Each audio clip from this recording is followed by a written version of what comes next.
Welcome to the third part of Lecture 17, the part on farmers. So far we've had debates over wealth from the perspective of robber barons.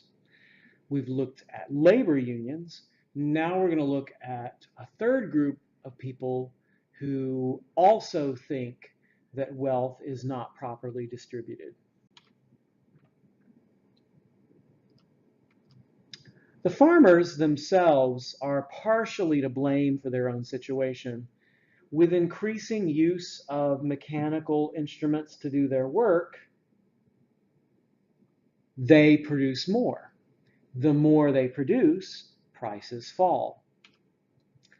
But instead of blaming themselves exclusively for the issue, they look to other ways to solve their problems.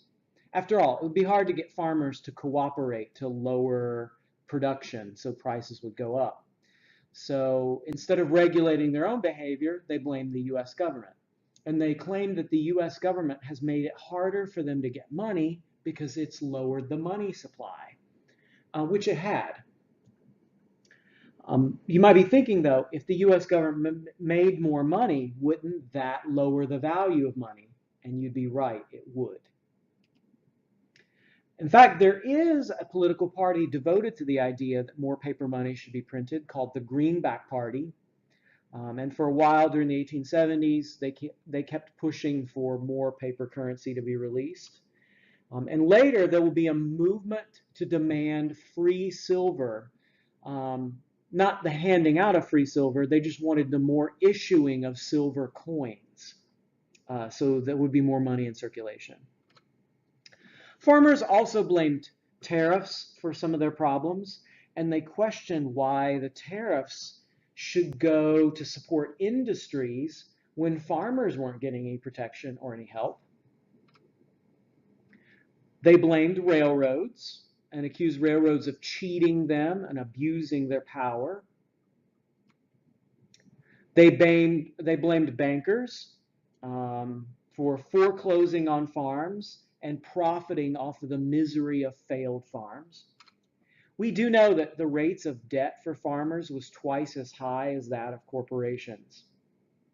So it is true that farmers are suffering financially more than any other group except for laborers in the economy.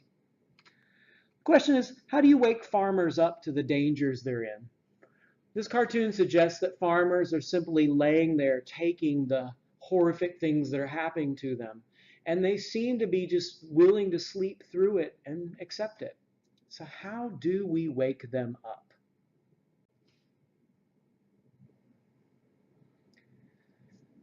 Since farmers are producing more, prices are dropping. And farmers can't organize themselves to fix this problem by themselves. So they look for other solutions to this negative correlation between the amount that you produce and the price of the amount that you produce. So they want a solution to that problem, and it clearly, from their point of view, can't be produce less, because they're farmers. All they know is growing stuff. They grow stuff because they've got all these fantastic advances in machinery that enable them to make more. So they're out there plowing the prairies and the hillsides, growing all kinds of corn and wheat, oats, and you name it. The machines, in fact, put a lot of people out of work as well.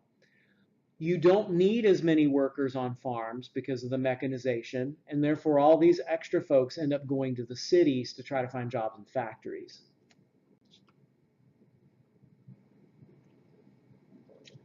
Prices decline from 1865 to 1897 in just about every single category, though in individual years prices might go up a little bit.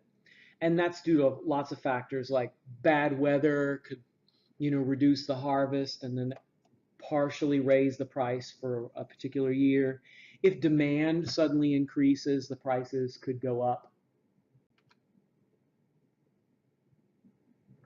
Most of the time period we're in, this section of time here from about 1876 to 1910, farmers are suffering. In the blue area, farmers are making money, and they're actually making more than they spent. But in the red area here, farmers are losing money. They actually are spending more than they make.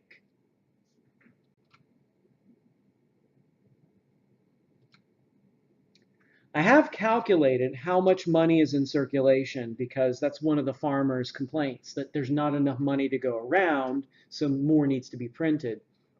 We know in 1865, there's about $30 on average per person. That's an average, so not everybody has $30. Some people have more, some people have less. And that drops to around 18 in 1870, and then about 17 per person in 1875. It climbs slightly by 1895, but it's nowhere near the 30 that starts out earlier in this time period. Today, there's roughly about $2,800 per person in the economy, but once again, it's an average. We don't all have $2,800 each. And this is a greenback. It's one of the things the farmers would like to see more of because it would increase the money supply, even though it does lower the value.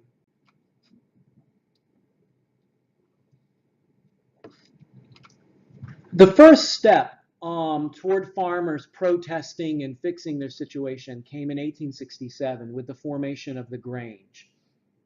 It was a secret society devoted to farmers, created by Oliver Hudson Kelley, who was a Freemason, so that probably explains his interest in secret societies. They wanted regulation of railroads and storage to help farmers out. They tried to educate farmers, encourage farmers to better their situation, to work together. So in essence, what they do are they're socializing farmers to organize and fight and to make their lives better. They're pretty successful at it. By 1875, they have a membership of 800,000. By 1880, that's going to drop to 100,000. Part of the success of the Grange is they get railroad regulations passed in a number of states in the 1880s. Though we've already seen the problem with this is you can't regulate a railroad in a state because that railroad will cross a state line to another state. So you can't have regulations in Ohio, then different regulations in Illinois, then different regulations in Indiana. So eventually the Granger laws will become moot. They will become not useful. By that point, we get a new way to organize through the alliances of the 1870s. The alliances are far more political than the Grange. They oppose the tariff, and they question why should businesses get a benefit that farmers aren't getting. The alliances call for financial reform. They call for cooperation among farmers to buy their supplies in bulk. They organized nationally by 1889 to form a national group of farmers. And there's even a separate branch for African Americans, which was formed the year before. So this alliance system is more political than the Grange. It's more nationally organized than the Grange as well.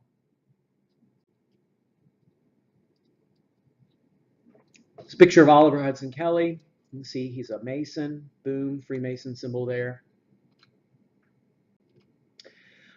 Grange propaganda was designed to reinforce the idea that farmers are really the most important people in America. After all, you don't have any food without a farmer. So it's a farmer who does this work. I mean, Carnegie's great, but he produces steel, and you can't eat steel. Rockefeller's awesome, but he produces oil products, and you can't drink those unless you are trying to eliminate yourself from the gene pool.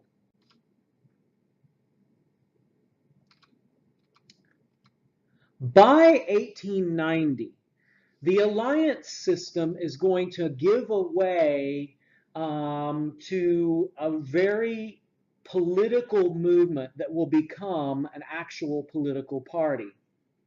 And the key moment for this in the organization of political party is 1890 in Ocala, Florida, where Alliance people, Grange people, plus Greenback Party folks, plus labor union folks meet and they make a bunch of demands about what they want the US government to do for the working people of America. That demand ends up generating enough interest for a national third party that would unite all of the working people, the farmers, laborers, the Grange members, those who want more paper money, into a third party that would push for changes across the United States. That third party is organized in Omaha, Nebraska in 1892, and it is called the Populists or the People's Party. Their platform represents a whole bunch of different demands, some labor demands, some farmer demands, some Greenback Labor Party demands. Some demands are even kind of quasi-socialist. Like, for example, the Populists wanted the government ownership of railroads and telegraphs. So that would be the government owning a private business for the use of the public. That's a pretty socialist idea. Unlimited coinage of silver to solve their lack of money problems. They wanted an income tax on the rich, which would then solve the problem of these people like Carnegie having so much money and everybody else not having a whole lot at all. They wanted a plan that would allow farmers to store their products until prices got better. This was called the sub-treasury. So if you grew a whole bunch of wheat, you could put the wheat in storage, and then while you're waiting to sell it, you could get a loan to keep your family going until you sold that wheat when the prices improved. They wanted an 8-hour workday, which is a particularly labor demand, so all the labor folks, the union folks. They wanted a restriction on immigration because that was cheap labor. That's another union worker demand. And these demands taken together represent the sort of like hodgepodge nature of the groups represented in the Populist Party. Even though this is a hodgepodge of different ideas and different groups who want different things, it's incredibly important. In fact, this is a platform that you should, really sort of endeavor to study deeply because it's the kind of thing that is likely to be quoted on an AP exam as a multiple choice or perhaps even in a DBQ. Finally, there's one more reason why you should study this platform. It's because they ask for a lot of political changes that they don't get, but that will happen later. So in our next unit, in Unit 7, things like initiative, referendum, secret ballot, and the direct election of senators will happen with another group of reformers. So that list right here also makes this Populist Party platform particularly important.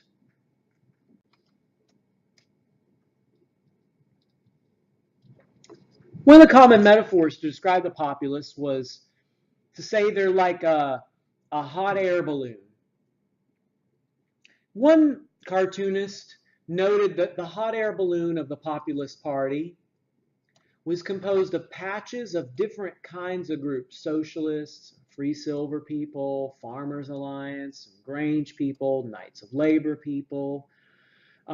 But this cartoonist didn't think much of this patchwork of ideas. He called it a platform of lunacy. And you might recognize this because this, in fact, was used for a multiple choice question at one point on the AP exam. Another cartoonist suggests that the populists were full of hot air and that one day the balloon would burst and these crazy farm folks would come plummeting back to Earth and see the reality of their mistakes.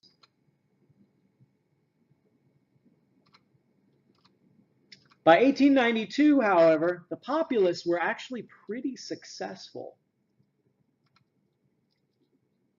Nationally, President Cleveland, who had been president once before, wins for the Democrats. But at the populist level, their candidate wins 8.5% of the popular vote. He gets more than 1 million votes from the people of the United States, and he gets 22 electoral votes. This is probably one of the best third-party showings for any third-party candidate in American history. And I know 8.5%, that's not a whole lot. That's less than 10%. But usually third parties don't even get that. This is an amazing electoral victory for a non-main party candidate. At the state level, the populists are far more successful. They get 3 governors, 5 senators, and 10 congressmen to be in Congress. They get 1,500 state legislators, and most all of this is going to happen in the West. This is where the Populist Party is the strongest. So the populist stronghold will be out West. So they might not have won the presidency at the national level, but they certainly did very well at the state level. And then disaster struck. Another depression. 1893, the economy crashes again. It's caused by bankruptcies in railroads, not so good business practices going on in railroads. The railroads go bankrupt, which then everybody who depended on that railroad went bankrupt. People lost jobs. The economy is already weak. Farm prices are particularly low, so farmers aren't doing well to begin with. There's a depression in Europe, so globally there are problems elsewhere. And as a consequence, there are 15,000 businesses that go under, 150 banks, and 200 railroads that just collapse. This coincides with extraordinary labor violence. Remember Pullman, where their wages were cut? Well, their wages were cut in the middle of a depression. That hardly seems fair to a worker who is already suffering and not making a whole lot of money. Unemployment reached about 20%. Across the United States, this is one of the worst depressions for unemployment until 1929. What are we going to do about it? We're going to get angry, and we're going to march on Washington, D.C., led by Jacob Coxey. Jacob Coxey was from Massillon, Ohio. He was a populist. He got a bunch of people together, and they decided they're going to march on Washington, D.C. They're going to demand that the government give them jobs, like building roads and bridges and things, until the economy gets better. So he shows up with 600 people in Washington, D.C., and he gets arrested for standing on the grass, and he gets jailed, and his group of followers basically get told, go home, the government's not going to help you. Federal troops beat them, disperse them, and the president says, look, the economy's bad, but the federal government is not responsible for that. You don't deserve anything from the government. It's your problem. There will be no individual relief for you.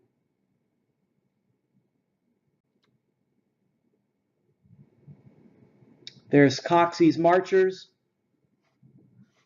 a little banner to remind people about Coxey, and he's in jail, and what he wants: work for the unemployed, improve highways, reduce working hours, put children in school, issue legal money so that people can have access to money.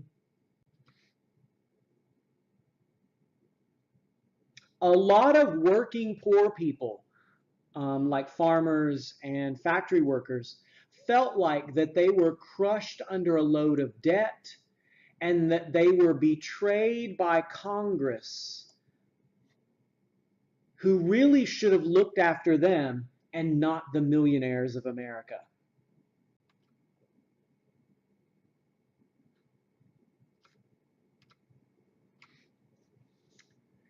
President Cleveland shored up the U.S. economy in 1893 with a $65 million loan from banker J.P. Morgan. And he used that to buy up and shore up the U.S. gold supply so that the U.S. economy would keep on going, which should tell you something. If the banker has enough money that he can loan the U.S. government $65 million, which one of those is bigger? It's certainly not the U.S. government. Cleveland also says that free silver is part of the reason the economy crashed in the first place.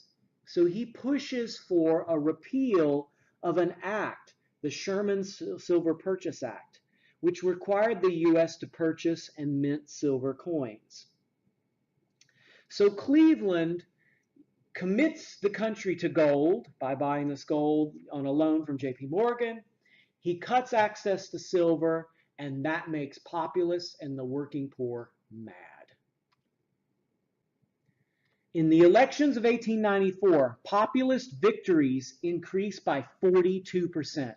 The populists are so successful. They point to the economy and go, look at the economy. Look how you've been betrayed by President Cleveland. Look at how the government has ignored your needs. Vote populist. 1896 rolls along. Time for a new election. The Democrats nominate William Jennings Bryan. And Jennings Bryan knows that the populist platform is so popular that he just borrows it. He co-opts it. And he starts working in populist language into his speeches and calling for things that the populists want, because he knows how much the populists are popular across the United States. He gives a famous speech called the Cross of Gold speech to talk about these themes, and this speech is wildly successful. He talks about how gold is being used to crucify the working men of America, how people have ignored the needs of farmers and working people, and how the rich have benefited, but the ordinary working man has not. It's wildly successful. Now, Bryan doesn't want just silver. He wants gold and silver to be released, so he would like an economy built on both metals. So we call this bimetallism. But he definitely calls for more silver to be minted. In the end, though, Republicans win this election under William McKinley of Ohio. So how does McKinley defeat an extremely popular candidate that is well-liked because the populist message is well-liked? McKinley spent about $10 million portraying William Jennings Bryan as a dangerous radical. McKinley had a whole heck of a lot of money given to him by wealthy businessmen, and he used it to his advantage. Urban areas were encouraged to vote Republican. They were told, if you vote Democrat, inflation will take over and the price of food will go up. In the Steinway piano factory, The owner of the factory said that if you vote for William Jennings Bryan and he wins this election, I will close this factory down and all of you will lose your jobs. So you have businessmen intimidating their workers to vote against William Jennings Bryan. Many populists didn't like Bryan either because they felt like Bryan wasn't really a populist. He was a Democrat who had stolen the populist's image. He was a fraud. He wasn't real.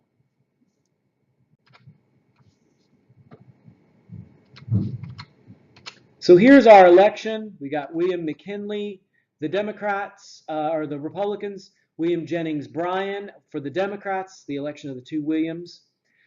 Bryan's Democratic vice candidate was Arthur Sewell. The populists also nominated William Jennings Bryan, but they nominated a separate vice president, which is just really awkward. So you got all gold for the Republicans, gold and silver for the Democrats, and silver for the populists. This is in many ways the election that, is about money and about metal.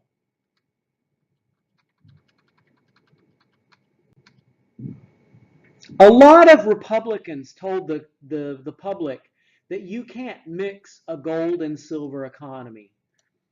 Silver is worth less than gold. It's not as valuable as gold is.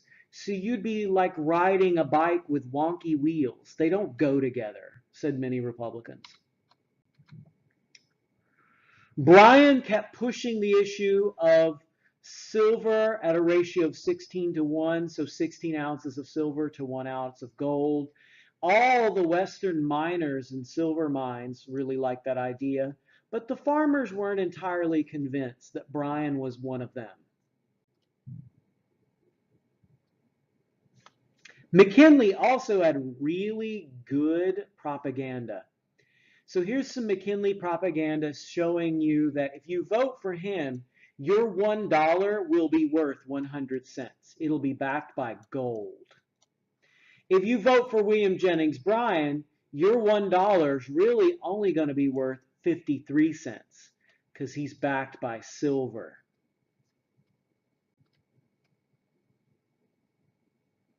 This cartoon suggests that a vote for free silver would make the U.S. as prosperous as South America, or Japan, or Mexico, or China, where wages were a lot lower.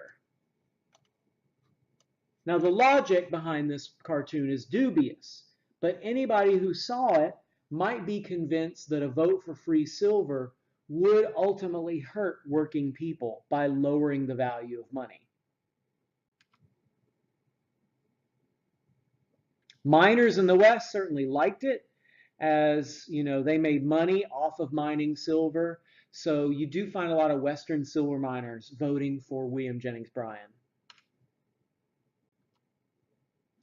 Bryan's Cross of Gold speech did earn a lot of support for him because it was one of the most electrifying, awesome speeches in American history. He ends it with a very famous phrase, "You shall not pass. You shall not press down upon the brow of labor this crown of thorns. You shall not crucify mankind on a cross of gold." A lot of folks were not so sure that Bryan borrowing like a biblical metaphor was a good idea, like the crown of thorns, Jesus, and the cross of gold. But a lot of other people loved the speech. It was so popular that Bryan actually made a recording of it later so that people could buy recordings of him giving this speech.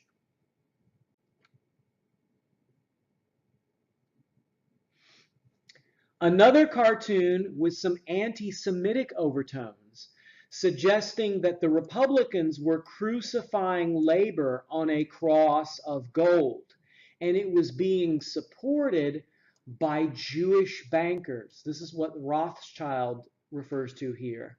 So there is actually quite a bit of anti-Semitism. In the 1890s in general, anti-Semitism is on the rise. You might have studied in world history the Dreyfus Affair in France. There are pogroms in Russia. And there's a lot of dislike for the Jews by claiming that they're behind the financial problems of the world.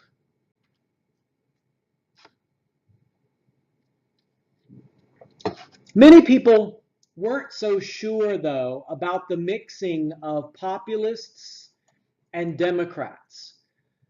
Some Democrats weren't sure that it was a good idea that Bryan was borrowing this populist language. What if it ended up destroying the Democratic Party?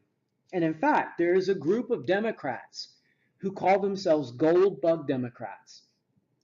They don't accept the free silver argument. They only want gold to be the basis of America's money. Here is a cartoon showing Bryan as a lion, touting the idea of free silver around his neck.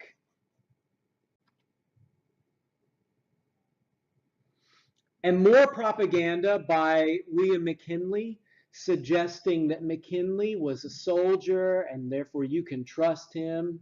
This is a really terrible argument. It's a fallacy. But it works, right? The idea that he's upholding his country's honor, but William Jennings Bryan was just in the cradle crying and whining, and he's still doing it. In the end, McKinley won, and he and his campaign manager, a businessman from Ohio named Marcus Hanna, who was also a senator, are enjoying the fruits of their victory, the presidency, on a gold platter.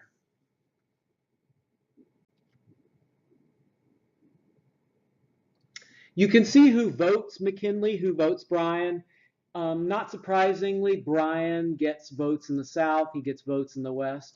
But look at the number of Western votes that go for Republicans. As well as, of course, just the fact that the North goes Republican, and there are far more Northerners than there are Westerners or Southerners. So in the end, the populists lose. By 1900, the United States commits to gold and says from now on, the US's currency will be backed by gold. Gold will be the value that we commit to. The populists also have a legacy of racism. As their movement falls apart, many people are upset that African Americans were participating, and there is a wave of hatred against these biracial populist movements in the South. Southern Democrats are threatened by black political power, and they make it very hard for African Americans to exercise their political rights. So you see waves of poll taxes and literacy tests and other ways to shut down African American political power. But in the future, way off in the distance, actually about 13 years in the distance, things that the populists want, like the income tax, direct election of senators, the secret ballot, those things come to pass. So there will be a sort of victory just ahead if we can hold on for a little bit longer. It just won't be the populists in the winning seat. Instead, it will be their successors, a group of people that we will call in the next unit progressives. Here is the victory of gold over silver. The end.